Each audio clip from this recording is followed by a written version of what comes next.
जय हिंद, वंदे मातरम। दोस्तों, यदि हिंदी में समाज से आप परेशान हैं तो समाज की अब परेशानी खत्म और 1 नैनो सेकेंड में देखते ही किसी प्रश्न का आंसर कर पाएंगे। यानी 10 मिनट के अंदर आपको पूरे समाज को हम पढ़ाएंगे और उसके बाद हम क्वेश्चंस पर इस ट्रिक को फॉलो करेंगे। ध्यान देना है, बल्कि हम इस समाज में कोई एक ट्रिक नहीं लगाएंगे, हम दो ट्रिक का इस्तेमाल करेंगे और हम कॉन्सेप्ट को भी समझेंगे। उसके बाद क्वेश्चंस का आंसर करेंगे। देखिएगा, हिंदी में समाज ही नहीं, सारे चैप्टर को अब पहले आते हैं समाज की बात करें, क्योंकि यह वीडियो आपने समाज के लिए क्लिक की है।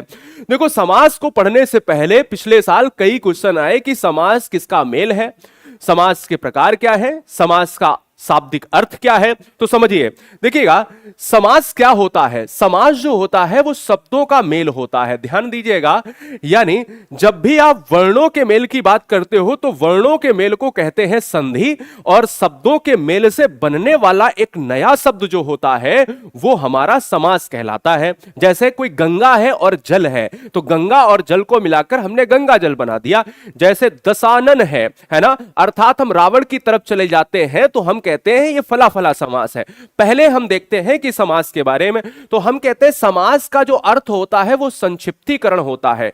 यानी शब्दों के मेल को हम कहते हैं समास, और समास का जो अर्थ होता है हिंदी में वो होता है संक्षिप्तीकरण। यानी उसको हम सरल भाषा में कहें संक्षेप, यानी संक्षेप ही समास है या संक्षिप्तीकरण ही समास है, बहुत आसान भाषा में।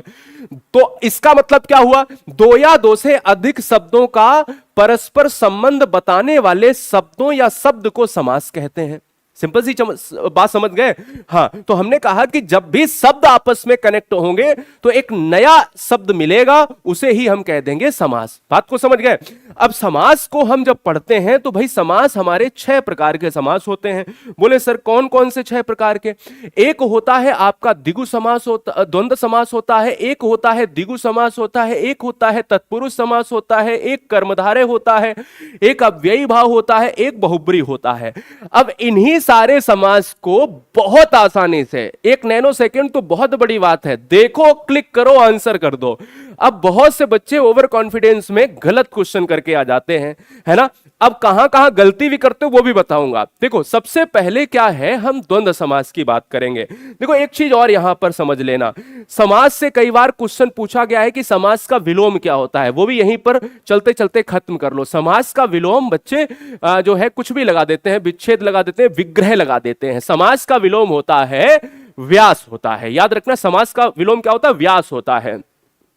अब सबसे पहला जो समास है वो है द्वंद्व समास।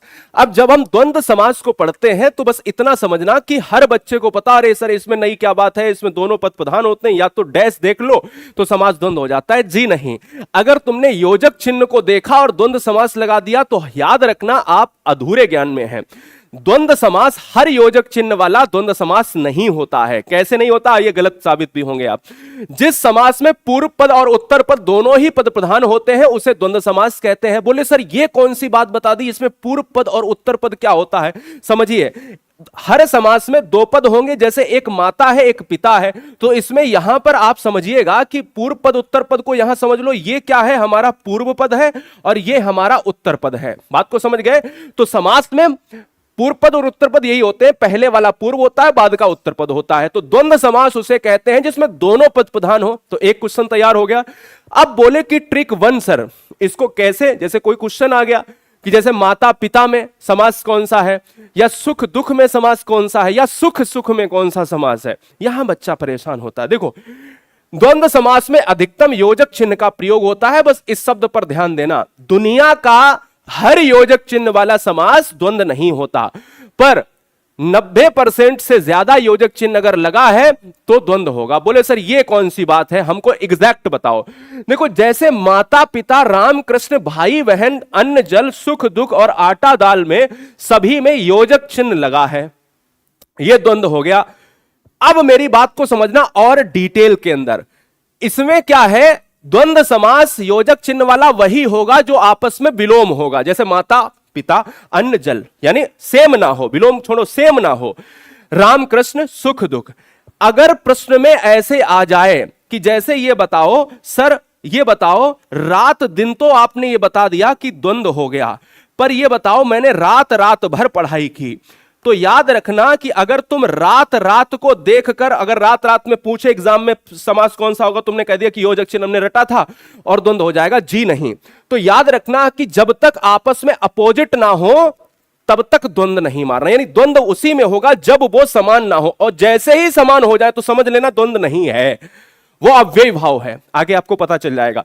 तो द्वंद्व समास की क्या ट्रिक कि योजक चिन्ह आएगा और द्वंद्व समास में और विभक्ति, माता और पिता, राम और कृष्ण, भाई और बहन, अन्न और जल, सुख और दुख, आटा और दाल, लेकिन हमें सेम नहीं होना है। तो एक समास खत्म हो गया।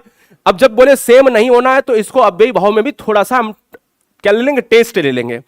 जिस समास में पूर्व पद संख्यावाचक हो, पहला क्वेश्चन तैयार हो गया। एक और क्वेश्चन तैयार यहां पर हो गया कि ऐसा पद जिसका प्रथम पद संख्यावाची हो, वो समास कौन सा होता है, वो होता है आपका द्विगु समास होता है। तो द्विगु में संख्या आएगी, द्विगु में क्या है, संख्या आएगी।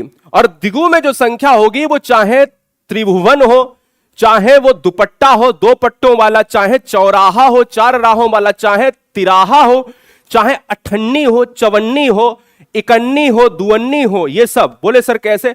जैसे नवरत्न, यानी संख्या की इसमें क्या होती है, प्रधानता होती है।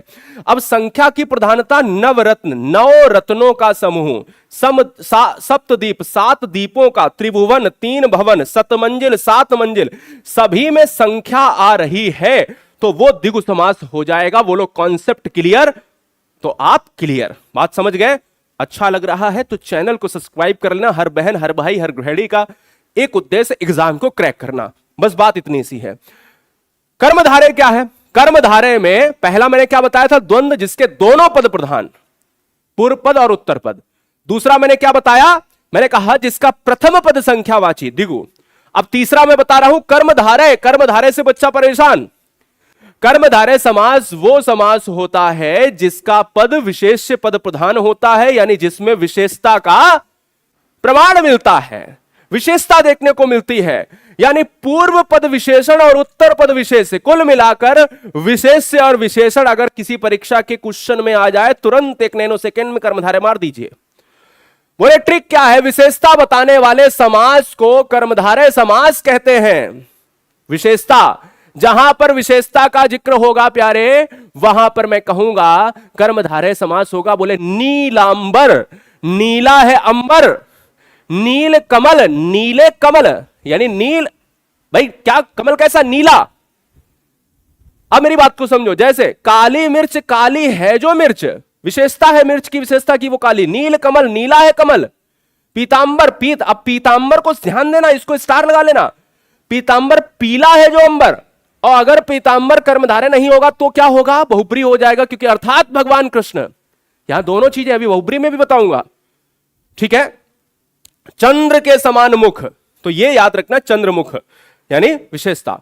अव्ययी भाव दुनिया का बहुत आसान, दुनिया का कोई भी शब्द यदि उपसर्ग वाला है तो वो अव्ययी भाव समास होता है। अव्ययी भाव से पहला क्वेश्चन क्या बनेगा? अव्ययी भाव से पहला प्रश्न ये बनेगा कि ऐसा समास जिसका पहला पद प्रधान हो वो अव्ययी भाव होता है और दूसरा पद गौड़ हो, दूसरा पद छोटा हो। पहला पद यदि प्रधान है, दूसरा पद गौड़ है, या कहे पूर्व पद अव्यय, यहां समझ लो पूर्व पद अव्यय का मतलब पहला पद प्रधान। प्रत्येक उपसर्ग वाला दुनिया का कोई भी समास पूछा जाए तो हमेशा तोड़ लिया करो, चाहे वो बहुब्री हो चाहे कोई भी हो। जैसे क्वेश्चन आ गया अन्न जल, तो उसको तोड़ लो अगर नहीं टूटा है, वैसे भी टूटा होता है तो देख लिया कि भाई द्वंद्व है। जैसे कोई क्वेश्चन आ गया यथाशक्ति, तोड़ लो, और जैसे ही तोड़ा उसको दो भागों में तो अगर उपसर्ग वाला है तो अव्ययी भाव हो जाएगा, अगर संख्या वाला है तो द्विगु हो जाएगा, अगर विशेषता वाला है तो कर्मधारय हो जाएगा। ऐसे ही कह रहा हूं कि प्रत्येक उपसर्ग वाला, जैसे स्थान के आगे देखो यथा लगा है, आजीवन के आगे या लगा है, प्रतिदिन के आगे प्रति लगा है, यथा समय के आगे यथा लगा है। अब हमने जो द्वंद्व में आपको थोड़ा टाइम लिया था जिसमें आप कंफ्यूजन में थे कि द्वंद्व समास में हर डैश वाला योजक चिन्ह वाला द्वंद्व नहीं होता। द्वंद्व योजक चिन्ह वाला तभी होगा जब वो विपरीत होगा, जिसमें आप दो चीजें याद रखना है कि अगर कोई रिपीट हो गया, जैसे रात रात, तो हमारा अव्ययी भाव, लेकिन रात दिन द्वंद्व, दिन दिन अव्ययी भाव, दिन रात द्वंद्व। लात लात, बात बात, है ना, रात रात, दिन दिन, बात बात, लात लात, ये क्या है? ये सब रिपीटेड है, और जब रिपीटेड होते हैं वो अव्ययी भाव लगाना, ये बात आपको मैं बता रहा हूं बहुत अच्छे से। पांचवा समास क्या है? बहुब्री समास। ऐसा समास जिसका कोई पद प्रधान नहीं, ऐसा समास जिसका ना पूर्व पद प्रधान ना उत्तर पद प्रधान, किसी अन्य की तरफ विशेषता, अन्य की तरफ जो है वो इशारा करता है। तो अन्य पद अगर प्रधान है, दोनों पदों के माध्यम से एक विशेष तीसरे अर्थ का बोध होता है। जैसे मैंने कह दिया कि दशानन, तो दशानन में दस और आनन, दस है आनन मुख जिसके अर्थात रावण, इससे मैंने एक शब्द निकाल लिया रावण, तो ये क्या है? रावण। तो दस आनन दस मुख है जिसके अर्थात रावण। नीलकंठ, नीला है कंठ जिसका अर्थात महाकाल। लंबोदर, लंबा है उधर जिसका अर्थात भगवान गणेश। गिरिधर, गिरि को धारण करने वाले अर्थात भगवान श्री कृष्ण। बात को समझ गए? ये चीज अभी क्वेश्चंस करेंगे बहुत बहुत तगड़े से। बताओ समझ आया? हाँ जी, बहुत बढ़िया, ठीक है। सारी चीजें आपको हम यहां पर बताने की कोशिश में हैं। बहुत सुंदर। तो ये बहुब्री हो गया, और अंत में हम तत्पुरुष समास भी पढ़ेंगे। कुछ अधूरा ज्ञान नहीं, तत्पुरुष के भेद भी देख लेता हूं, 1 सेकंड लगेगा। अगर पूछा जाए समास कितने हैं, तो आपने कहा समास है पूरे 6। क्या है? समास कितने हैं? पूरे 6 समास हैं।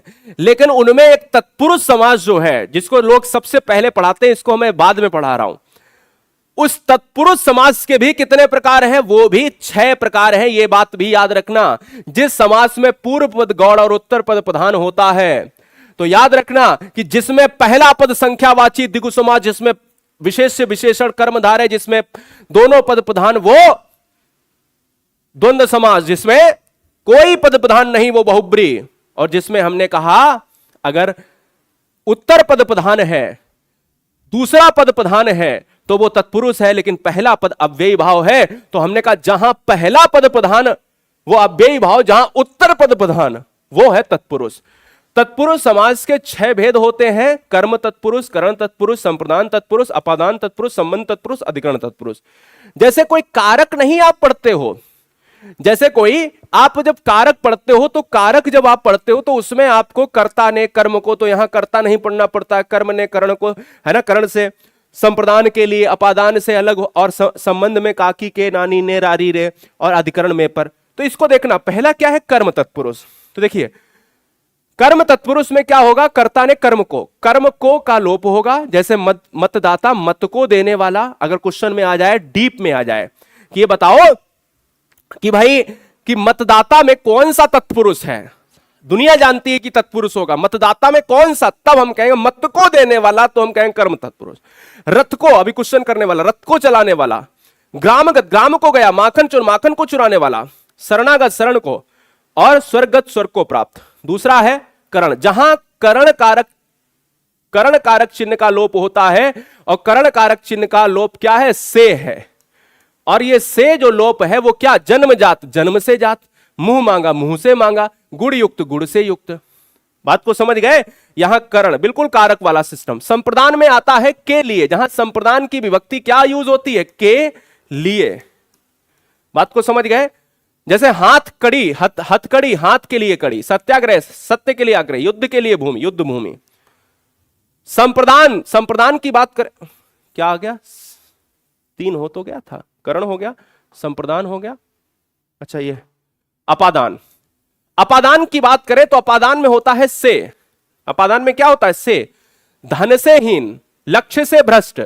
अब यही अगर मैं कह देता, जैसे मैं वहां पर बता रहा था गुण युक्त, तो गुण युक्त में करण हो गया, गुण युक्त। और गुणहीन अगर लिख देता मैं, तो हमने कह दिया गुणहीन अपादान हो जाता। बात को समझ गए?